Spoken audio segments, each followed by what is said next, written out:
Love is in the air today on The Doctors.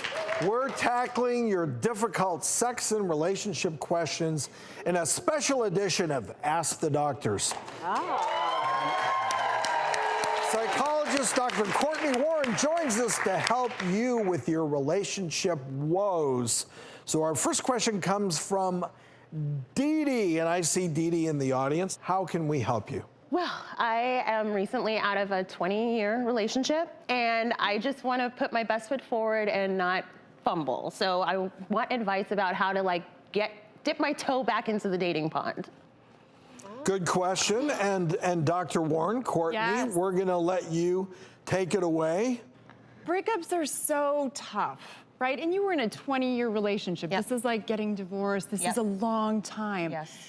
And one of the hardest things about breakups is that your whole life changes, right? Absolutely. Your ex isn't there anymore. You might have to move. Yep. The routine of your day is going to be totally different. All of the above. All of the above. Yep, And then for there's sure. how you actually felt about your ex. Yes. And grieving that and Yes. getting over that. Yes. So while all that drama is happening, you have to then recreate yourself as a single person, right? And start fresh. And ask yourself some really profoundly hard questions that are super important, like, who am I?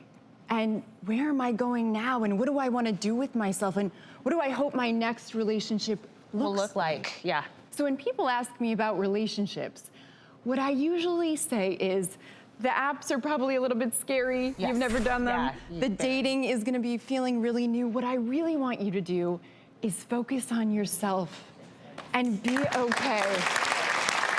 Yeah, absolutely.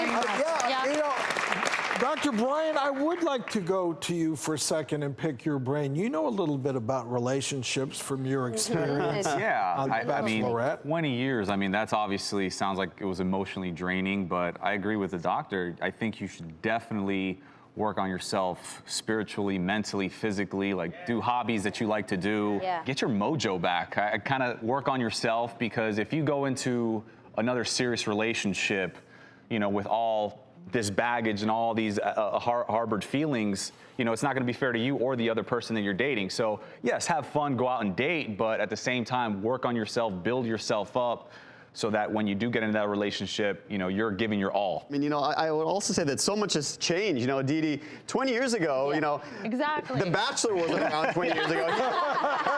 There were no apps. Couples therapist to The Bachelor, and Tinder wasn't around. You know, people weren't swiping left, swiping right. They were actually meeting people. And you know, my only words of advice to you that I will say to you: there is a lid to every pot. That's what I tell the people that I treat every time. Yeah. And so go out there and just remember that there's a lid to, you know, the beautiful, intelligent pot that you are. Just go out and find your lid. That's what I'm going to leave you with. Okay? Oh my And you are beautiful. So I want to know though, are you still in contact with your ex? So do you feel like she can really go forward and still be friends with her ex, who she was with for 20 That's years? not I'm a asking you, desire of doctor. Yeah, you're asking me. What I would say is that for most people, when they break up, they need a break. They need some time. Yeah. And it's possible that you and your ex could be friends, depending on your relationship at some point, and it's possible not. Right. But for the moment, No. I would say you need abstinence. You need some space I like to that, reinvent abstinence, yeah. yourself. Yeah, absolutely. I agree. Thank you. Sounds good. Well, Didi, best of luck.